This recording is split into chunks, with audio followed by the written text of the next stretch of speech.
হুজুর আমি তো রোজা রাখতে চাই, আম্মু আমাকে রাখতে দেয় না, তো আম্মুকে একটু বলে দেন যাতে আমাকে রাখতে দেয়। ছোট্ট একটা মেয়ে, সে ফোন করে আমাকে প্রশ্ন করলো।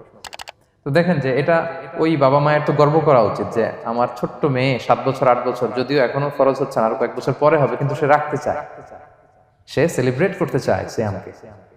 তা আমরা যেন তাদেরকে বাধা না দেই, আমরা যেন তাদেরকে ইন্সপায়ার করি। আমার মনে আছে আমি ছোটবেলা, তখন আমি মাদ্রাসায় ভর্তি হই নাই, আমি তখন স্কুলে পড়তাম, তো খুব ছোট, কিন্তু আমি রোজা রাখতে চাইতাম, আব্বা আম্মা দিতে চাইতো না। আমার দাদি আমাকে বলতো যে তুমি একটা কাজ করবা, তুমি সকালে স্কুলে যাবা, দুপুর 12টায় ফিরে আসবা, এসে খেয়ে ফেলবা, তো হাফ রোজা হয়ে গেল, অর্ধেক। এরপরের দিন আবার সকালে না খেয়ে যাবা, দুপুর 12টায় এসে খেয়ে ফেলবা, এনাদার হাফ, তো 2 হাফ মিলে একটা হয়ে গেছে। তো এইভাবে আমি অনেকগুলো রোজা রাখছিলাম ওই বছর।